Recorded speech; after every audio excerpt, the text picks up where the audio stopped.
Con la definición de base aparece una manera de trabajar los espacios de dimensión finita alternativa. De hecho, esto surge de la idea de que si el espacio es de dimensión finita, entonces es isomorfo a f a la n. Y como es isomorfo a f a la n, entonces nosotros podemos encontrar una manera de vincular cualquier vector de un espacio vectorial de dimensión finita con un vector de f a la n. Y la manera directa en la que se hace es con el concepto de coordenadas. Las coordenadas es básicamente convertir un vector en su equivalente de una eneada de escalares. Y la idea es que como sabemos que una base genera todo el espacio y de manera única, entonces un vector cualquiera debe de tener una combinación lineal de elementos de la base, ¿no? En este caso estamos en dimensión finita, y entonces lo que hacemos es tomar los escalares de esa combinación y los ponemos como una eneada, ¿no? La idea por la que se pone vertical es porque esto corre hacia trabajar con álgebra lineal, ¿no? Entonces, hay filas y columnas y juegan, ¿no? La ponemos vertical pensando en que vamos a trabajar de esa manera. Y claramente, un mismo vector tiene diferentes coordenadas de acuerdo a la base que se decida. Es decir, a partir de que aparece el concepto de coordenadas, uno debe pensar en qué base va a trabajar, ¿no? O en qué base está trabajando en general. Y así como los vectores se pueden convertir en una eneada, también los homomorfismos se pueden convertir, pero en matrices, ¿no? Entonces, un homomorfismo lo que hacemos es elegimos una base en cada uno de los espacios, ¿no? Y calculamos las coordenadas de las imágenes de la base origen.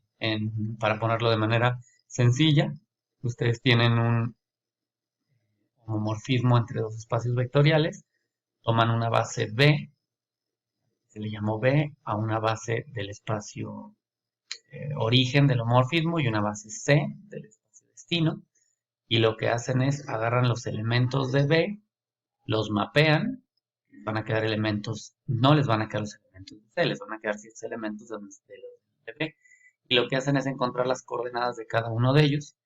Cada coordenada es una eneada en vertical, es un vector vertical, y entonces los acomodan en una matriz. Eso implica, en ambos casos, que claramente depende el resultado de qué bases tomes, pero también del orden en el que acomodes la base. Porque si tú acomodas la base en otro orden, los escalares quedan en otro orden y entonces te queda una matriz o un vector distinto. Si analizamos todo este rollo, lo que nos vamos a dar cuenta es que la idea primordial es convertir vectores y homomorfismos, ¿sí?, en vectores columna y matrices. Y entonces trabajar con operaciones de matrices, ¿no? Como si estuviéramos en álgebra lineal. De hecho, la idea en general, y lo voy a poner aquí con un esquema claro, es que si tú tienes un espacio vectorial cualquiera, que es isomorfo a f a la n si es de dimensión finita, entonces tú puedes tomar una base y entonces convertir todos los elementos de ese espacio vectorial en sus respectivas coordenadas, ¿no? La notación de coordenadas es básicamente dependiente de la base, y entonces si tú tienes un elemento B aquí, sus coordenadas se escriben B corchetes en base. Y es esto que tenemos aquí, ¿no? Y entonces el homomorfismo es el equivalente de una matriz. Entonces si tú tienes un homomorfismo que va entre los espacios vectoriales, ¿sí? Entonces el homomorfismo va a tomar elementos de B y los va a mapear a elementos de W.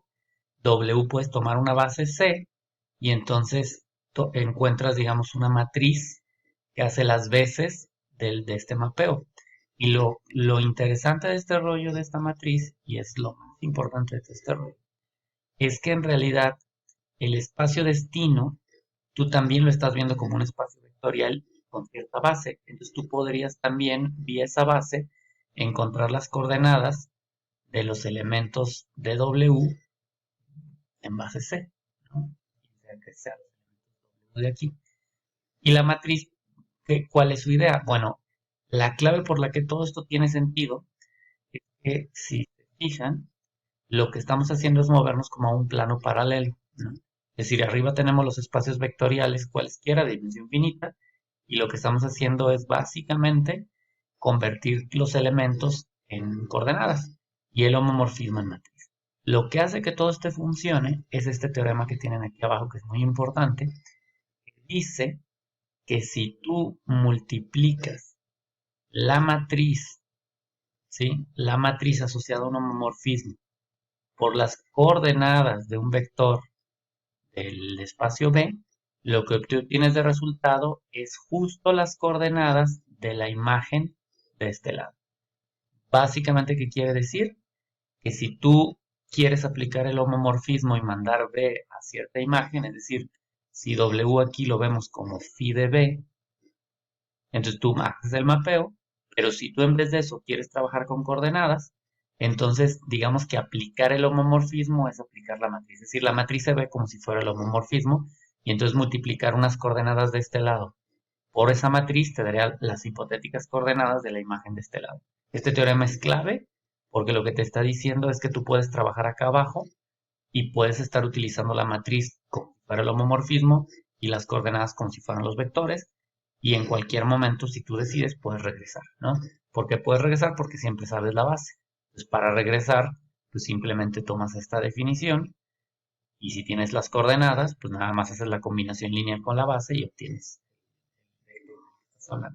Entonces, a partir de este momento, se puede trabajar en este plano paralelo aquí abajo, con coordenadas y con matrices, y entonces todo se vuelve una situación de álgebra lineal. Inclusive, por ejemplo, si el homomorfismo tiene inversa, ¿no? Es decir, es biyectivo y entonces tiene inversa, se muestra que la inversa de la matriz, inversa en sentido de álgebra lineal, representa ese homomorfismo, ¿no? Por ejemplo, si tú tienes la composición de dos homomorfismos, la matriz asociada a esa composición es la multiplicación de las matrices por separado. Es decir, hay muchas propiedades que permiten ver que se puede trabajar abajo. Y la elección de las bases es tuya. Entonces lo que se ve más adelante es que tú puedes inclusive elegir las bases para que las situaciones se simplifiquen de cierta manera. Que la matriz quede más fácil, que las coordenadas queden como tú quieras. O a veces, por ejemplo, se puede usar las bases que se llaman canónicas, que lo que hacen es básicamente simplificar el proceso de obtención de las cosas, aunque no necesariamente queden vectores o matrices fáciles, ¿no? Es decir, hay dos posibilidades. Tomar las bases canónicas que te simplifican el proceso, pero en realidad podrían quedarte matrices que no te gusten o coordenadas que no te gusten, o viceversa, buscar bases que hagan que a lo mejor el proceso de encontrar las cosas no sea tan simple, pero que cuando ya las conviertas hagan que te queden matrices más sencillas, coordenadas más ad hoc a ciertas circunstancias, y entonces la elección de la base, digamos, puede ser intencional, ¿no? Entonces, para concluir, si tú tienes un espacio de dimensión finita, si eliges base o bases, dependiendo de los espacios que tengas, tú puedes convertir los elementos del espacio en coordenadas y los homomorfismos en matrices. Y basado en ciertos teoremas, básicamente trabajar como si fuera álgebra lineal. Quiero la inversa del homomorfismo, pues invierto la matriz, ¿no? Quiero la composición, pues las multiplico, ¿no? Quiero aplicar el homomorfismo, pues utilizo la matriz directamente, ¿no? Por eso la importancia de esto es como crear un mundo paralelo en el que se puede trabajar con álgebra lineal.